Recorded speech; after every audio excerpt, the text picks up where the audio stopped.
Hello everyone, welcome back to my channel Stitch and Craft with Radha. ये video में हमने strand तक हमने सीखा था कि उन्हें कैसे यूज़ करना है, हमने उसकी प्रैक्टिस भी की थी। तो अब आगे हम सीखते हैं बेसिक 5 स्टिचेस होती हैं, उनके बारे में हम जानेंगे, उन्हें कैसे बनाते हैं। तो चलिए देरी ना करते हुए हम अपनी वीडियो स्टार्ट करते हैं। ये सबसे पहले मैं आपको दिखा रही हूँ कि ये हमने 6 धागों से जो वो टाँके लगाए थे रनिंग स्टिच के, वो हैं।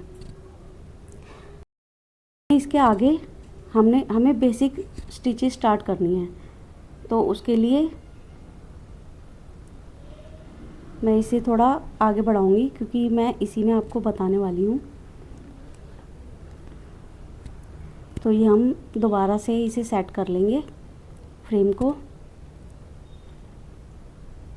और इसे अच्छे से लॉक कर लेंगे। ये मेरा सेट हो गया फ्रेम। अब हमें इसमें वैसे ही लाइनें डालनी हैं।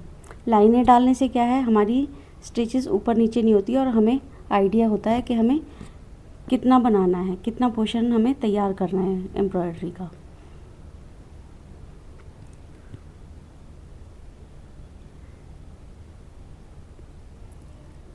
तो ये मैंने लाइनें डाल ली हैं।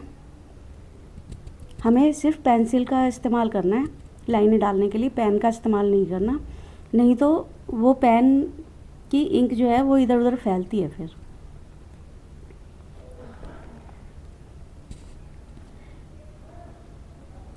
और पेंसिल का लिखा हुआ अगर कुछ गलत होता है तो हम रब भी कर सकते हैं। ये जो सबसे पहले मैं बना रही हूँ, ये 3 स्ट्रैंड से, मतलब 3 धागों से बना रही हूँ। ये रनिंग स्टिच है जो मैंने भी ऊपर दिखाई थी, और ये मैं 3 धागों से ही कर रही हूँ सारी स्टिचेस, क्योंकि 3 धागों की फिनिशिंग ज़्यादा अच्छी रहती है। 6 की बहुत ज़्यादा थिक हो जाती है, और जो 1 थ्रेड की होती है वो बहुत फाइन, मतलब बहुत बारीक होती है, तो इसलिए 3 स्ट्रैंड ठीक रहते हैं। तो ये रनिंग स्टिच में जैसे मैंने ऊपर बताया था बिल्कुल वैसे ही सेम छोटे छोटे टाँके सेम साइज़ के लगाते जाने हैं।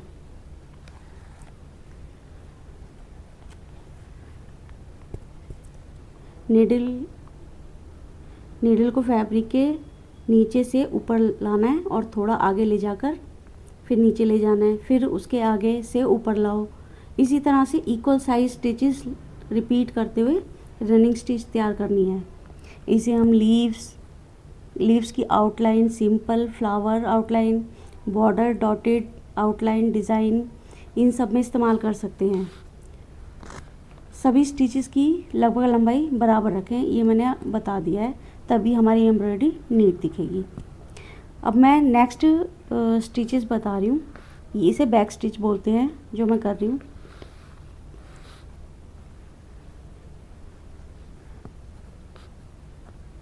सबसे पहले नीडल को ऊपर लाना है, फिर एक स्टिच आगे जाकर नीचे करना है, फिर नीडल को पहले वाले स्टिच के एंड पॉइंट पर ऊपर लाना है। इससे एक कंटिन्यूअस लाइन बनती है। इसी तरह से हमें रिपीट करते जाना है, और इसे बैक स्टिच बोलते हैं। इससे हम क्या बना सकते हैं, इससे हम फ्लावर की आउटलाइन, लीव्स, नेम्स, लेटर्स मतलब अक्षर, फाइन बॉर्डर्स और मोटिव्स, ये सारी चीज़ें हम बैक स्टिच से बना सकते हैं।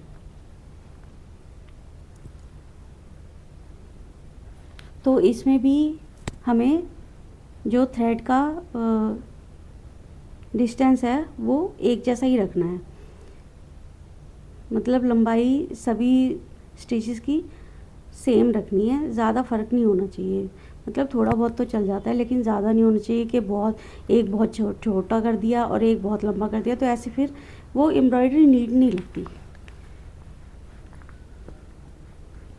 तो इसीलिए हमें सारे स्टिचेस सेम ही रखने हैं अधिकतर। तो ये बैक स्टिच ऐसे ही बनती जाएगी, इसमें एक लाइन सी बन जाती है। जैसे एक के बाद एक के बाद एक, ऐसे कंटिन्यूअस लाइन बनती है।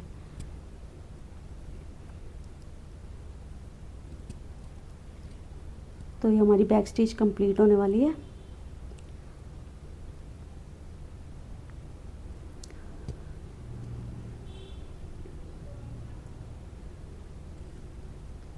और मैं आपको इसे आराम आराम से करके भी दिखा रही हूँ।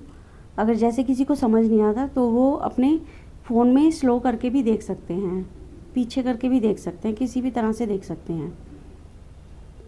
स्पीड को कम करके, ज़्यादा करके, जैसे भी है वह वो देख सकते हैं। अब नेक्स्ट स्टिच है हमारी स्टेम स्टिच।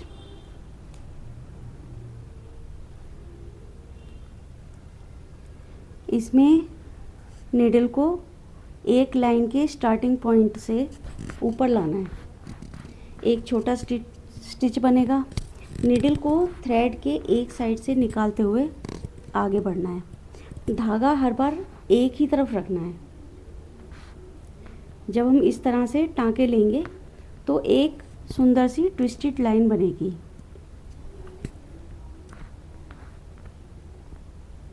जैसे बल खाती हुई लाइन होती है, इस तरह से, जैसे रस्सी की बल खाती हुई लाइन होती है, इस तरह से लाइन बनती है छोटे छोटे टांकों की।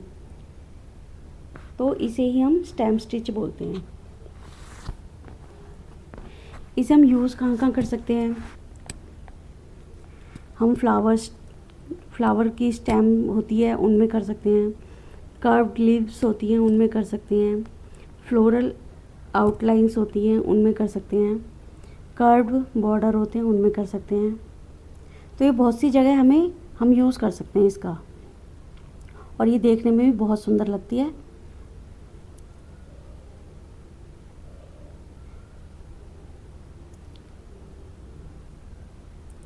ये दोनों तरह से बन सकती है, छोटे टांकों से भी बन सकती है और बड़े टांकों से भी बन सकती है। बस क्या है कि टांके बराबर ही लेने चाहिए। अगर हम छोटे ले रहे हैं तो छोटे लें, बड़े ले रहे हैं तो बड़े लें, एक जैसे ही टांके रखें, अनइवन टांके ना लगाएं। तो ये हमारी स्टेम स्टिच भी कंप्लीट हो गई है।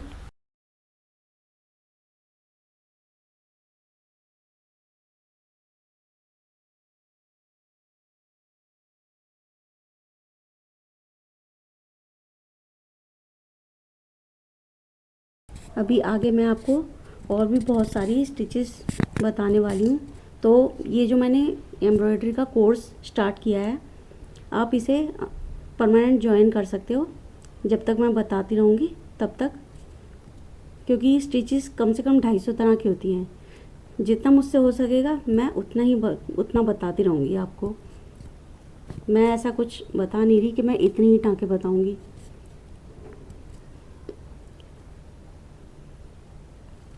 नेक्स्ट स्टिचेस है हमारी चेन स्टिच।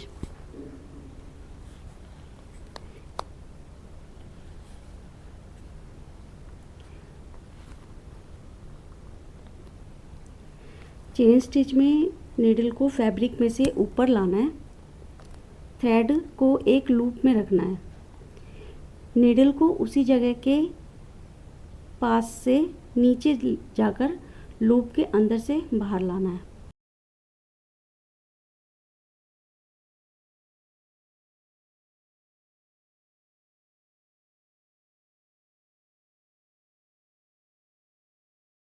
और धागे को जेंटली पुल करना है, यानी धागे को आराम से खींचना है। जब हम इस तरह से बनाएंगे तो एक चेन की कड़ी की तरह बन जाएगी वो, जैसे एक चेन की कड़ी होती है उस तरह से दिखाई देती है। ये देखो, जिस तरह से मैं ये बना रही हूँ लूप में से, इसी तरह से हमें सारे टांके लगाते जाने हैं।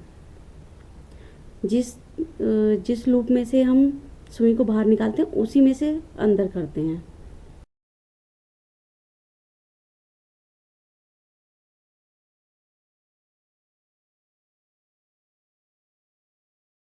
और इसमें भी लूप का साइज़ लगभग बराबर रखना है, अनइवन नहीं बनाना, इससे एम्ब्रॉयडरी बहुत नीट दिखती है।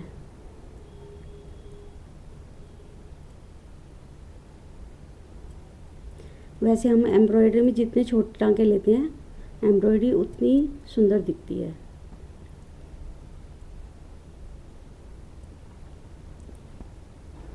इससे हम क्या क्या बना सकते हैं, इससे हम फ्लावर्स की पेटल बना सकते हैं, लीव्स बना सकते हैं, बॉर्डर बना सकते हैं, फील्ड फ्लोरल मोटिफ होते हैं वो बना सकते हैं, डेकोरेटिव पैटर्न बना सकते हैं। ये भी बहुत सी जगह यूज़ आती है।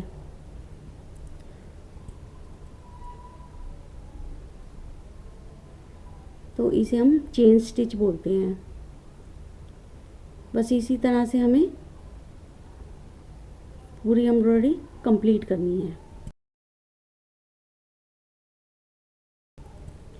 जब ये 5 स्टिचेस हो जाएगी तो मैं इसके बाद नेक्स्ट वीडियो में आपको इन 5 स्टिचेस से डायग्राम बना के वो पैटर्न भी बनाकर दिखाऊंगी आपको थ्रेड से। तो आपको पता चल जाएगा कि हम इसे किस तरह से यूज़ कर सकते हैं, कहाँ कहाँ यूज़ कर सकते हैं। वो आपके ऊपर है, आप कितना अच्छा दिमाग लगा सकते हो, कितना अच्छा सोच सकते हो कि हम इसे किस जगह इस्तेमाल करें, क्योंकि हर कढ़ाई अधिकतर हर जगह फिट हो जाती है। बस देखना है कि वहाँ हमारी कढ़ाई सुंदर लग रही है या नहीं लग रही।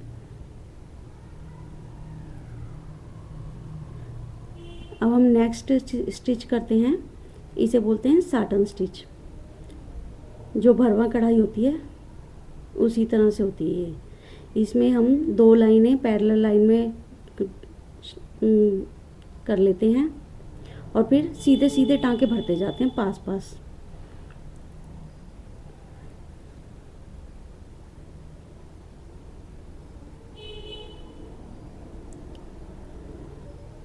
जैसे जैसे ये भरते जाएंगे हमारी एम्ब्रॉयडरी पूरी होती जाएगी।